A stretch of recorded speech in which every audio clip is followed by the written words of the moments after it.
English with EduWorld. Learn English. Connect with world.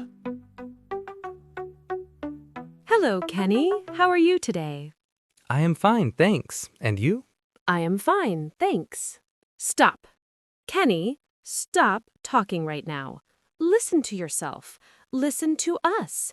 We sound like machines. We sound like cold, unfeeling robots. I am fine. I am fine. Kenny, look me in the eyes. Are you really just fine?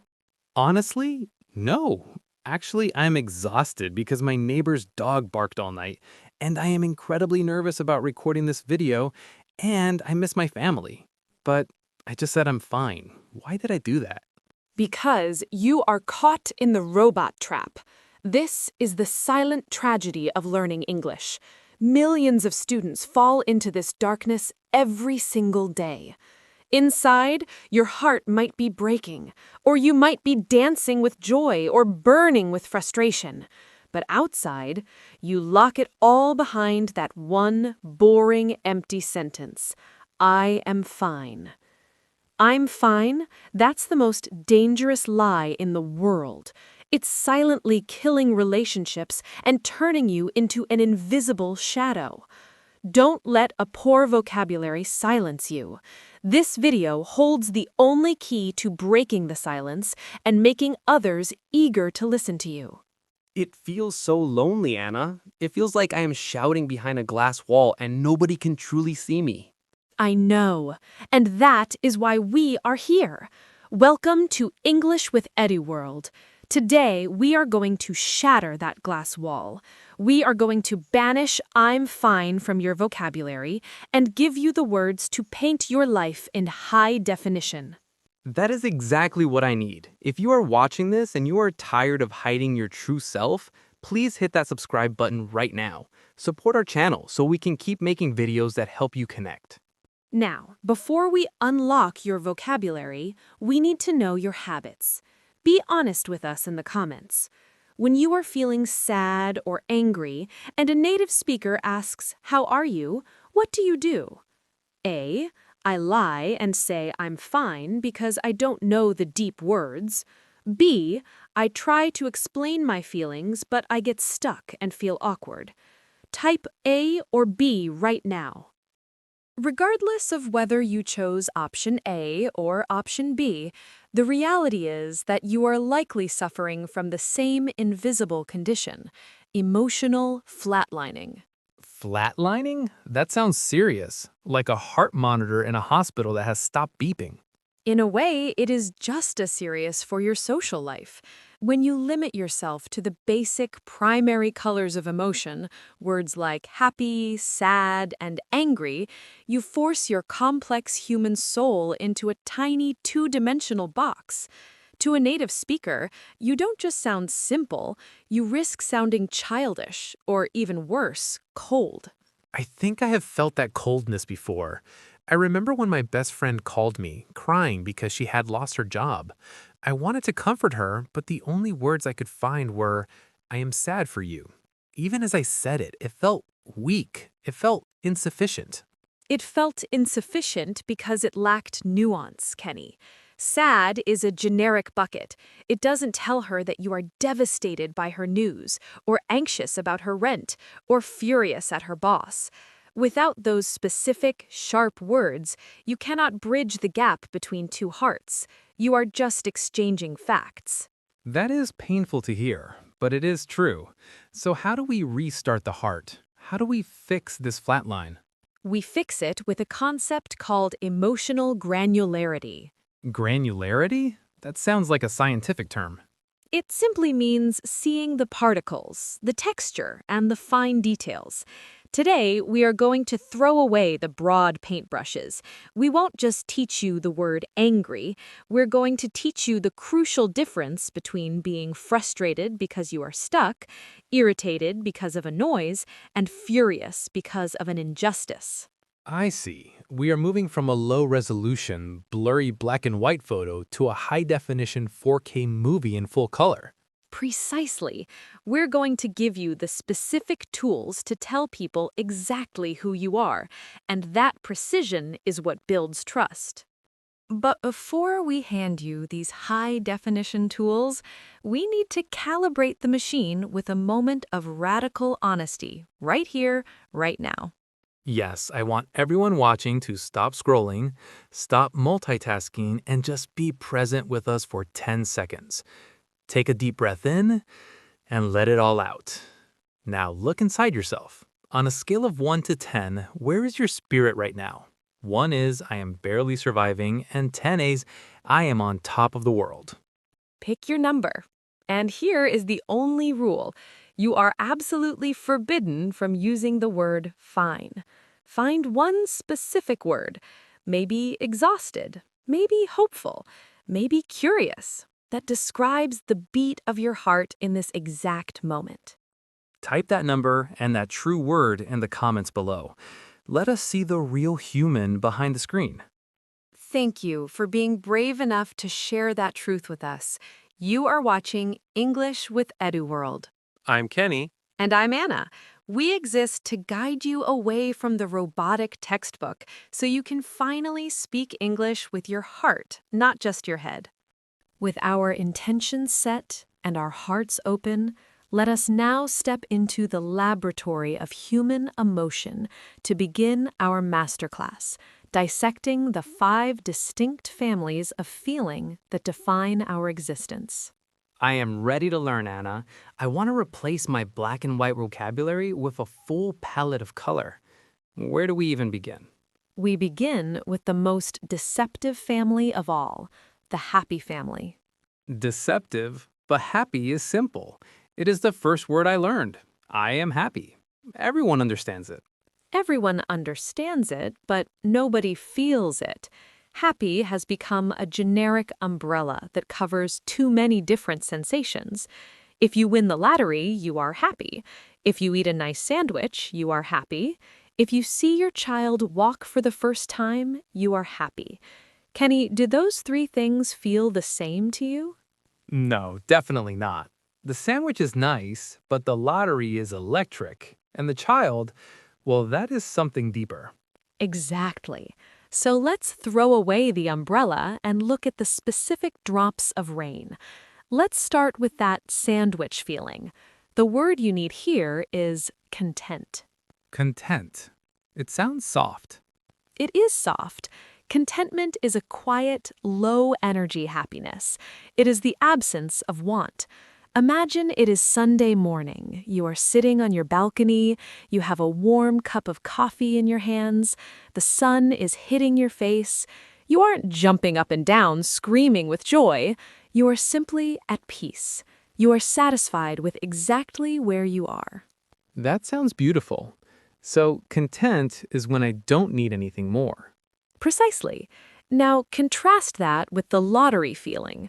For that, content is too weak. You need to be thrilled. Thrilled. I can hear the energy in that word. Yes, thrilled is high-voltage happiness. It is physical. Your heart beats faster, you want to run and tell someone.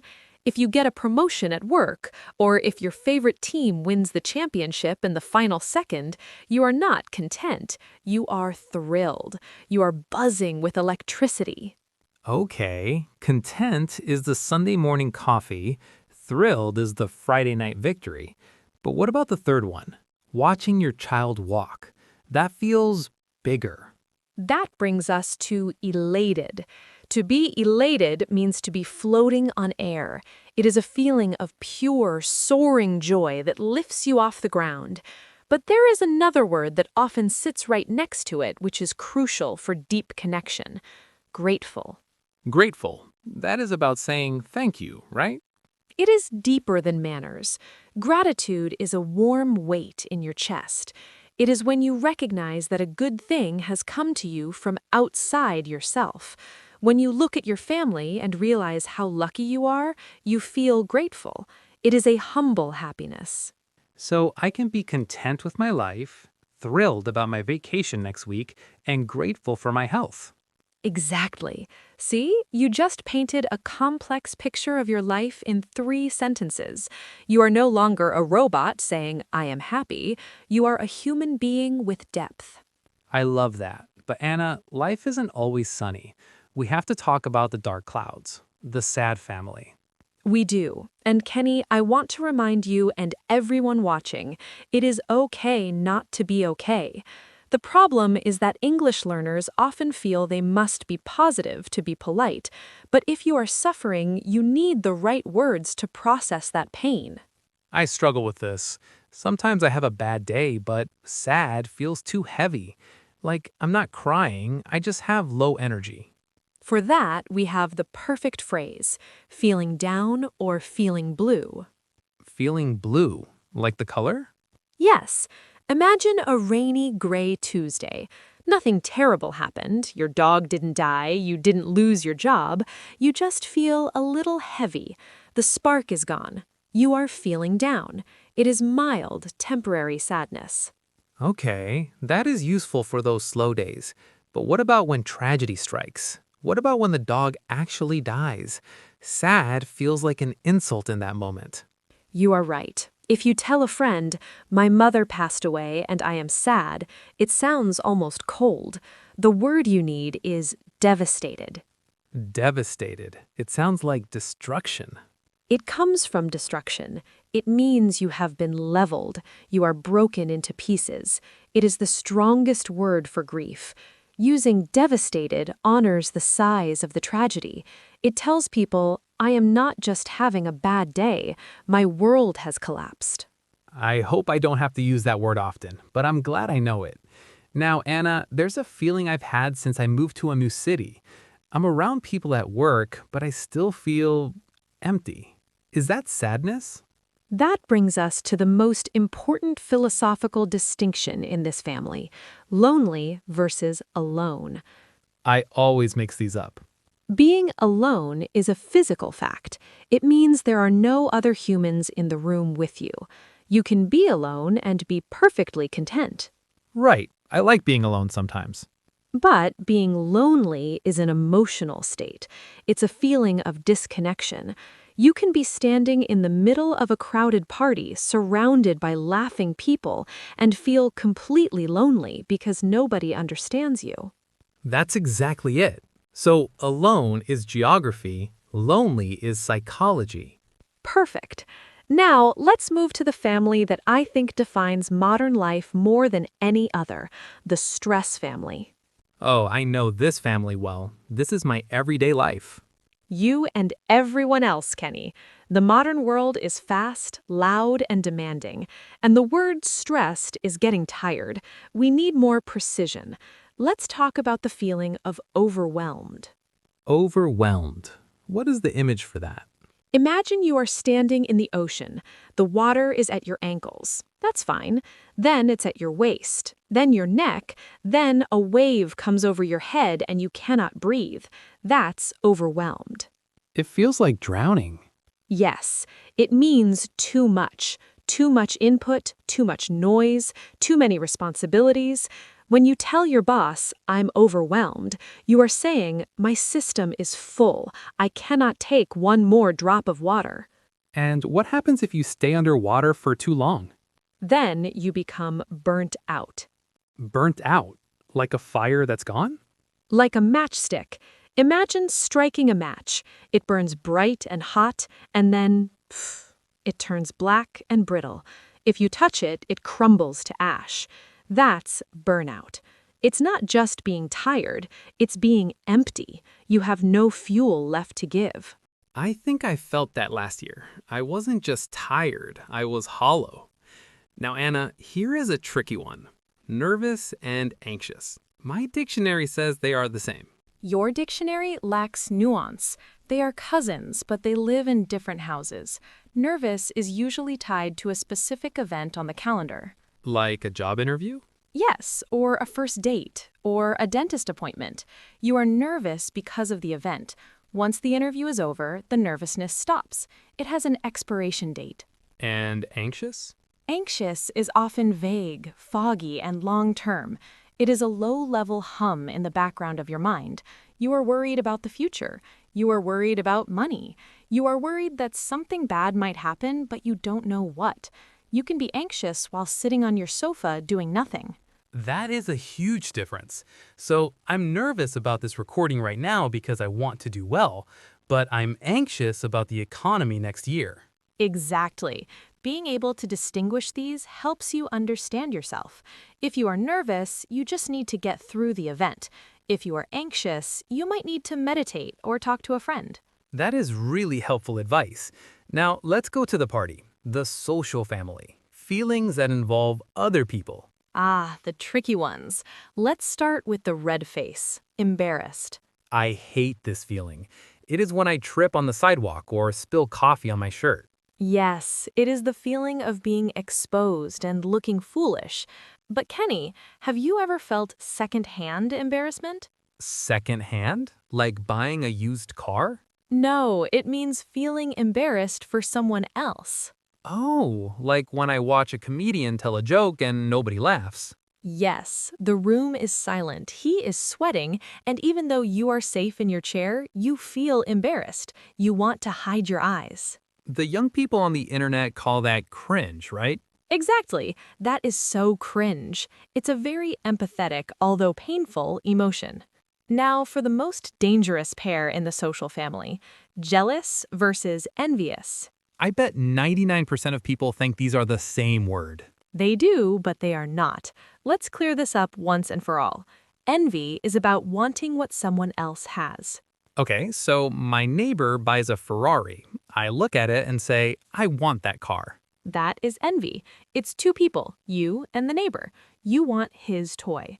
But jealousy is about fear. It's the fear of losing something you already have to a third person. Wait, so there are 3 people involved in jealousy? Usually, yes. Imagine you have a girlfriend. You love her. Then a handsome, funny guy starts talking to her at a party. You don't want to be him, envy. You are afraid he's going to take her away. That's jealousy. Wow, so envy is I want to get, jealousy is I don't want to lose. Perfect summary. And finally, let's end the social family with a good feeling, the feeling of relief. Relieved. That's the phew feeling. It's the release of tension. You think you lost your wallet. You're panicking. You're searching your pockets. Your heart is racing. And then your fingers touch the leather in your back pocket. Ah, the wash of relief. It feels like cold water on a hot day. It's the best feeling in the world. Anna, we have covered so much ground, but before we finish the masterclass, we have to talk about the trap, the place where grammar ruins our emotions. The ED versus ING trap. This is the most common mistake I hear, and it can be disastrous for your social life. I know this one. It's the difference between saying I'm bored and I'm boring. Yes. Kenny, imagine you're on a date. The conversation is slow. You want to tell the girl that you are feeling listless, so you look her in the eyes and say, I'm boring. Oh no, I just told her that I have no personality. Exactly. You insulted yourself. You meant to say, I'm bored. So the rule is... The rule is simple. ED is for the person feeling the emotion. ING is for the thing causing the emotion. Okay, so the movie is boring, cause I'm bored, feeling. The map is confusing, cause I'm confused, feeling. My job is tiring, cause I'm tired, feeling. The news is shocking, cause I'm shocked, feeling. It seems simple, but in the moment, it's so easy to mix up. It is. Just remember, if you say I'm boring, I'm tiring, or I'm annoying, you're describing your character, not your mood. And usually that's not what you want to do. Unless I'm actually a boring person. Well, honesty is important too, but generally stick to the ED for your feelings. This has been incredible, Anna. I feel like I have a whole new dictionary in my head. You do, Kenny. You are now equipped with the vocabulary of a native speaker, but more importantly, the vocabulary of an emotionally intelligent human being. You are now equipped with the vocabulary of an emotionally intelligent human being. But Kenny, I want you to understand that this isn't just about passing an English test. It is about saving your relationships from unnecessary pain. You know, Anna, as you were speaking, I felt a knot in my stomach because I realized something terrifying. I think my limited vocabulary actually caused a huge fight with my roommate last month. It was a disaster, and now I see exactly why it happened. Tell me what happened. I came home after a terrible day at work. I was tired, my head was hurting, and I walked into the kitchen and saw dirty dishes everywhere. I exploded. I looked at him and shouted, "I am so angry at you. You make me so angry." He got defensive, he shouted back, and we didn't speak for 2 days. That is a hard situation. But Kenny, looking back at that moment with your new words, were you actually angry? No, that's the sad part. I wasn't angry at him. I was overwhelmed by the stress of my job, and I was disappointed that I couldn't relax in the clean home. But because I didn't have those words ready in my head, I grabbed the closest weapon I could find, which was the word angry.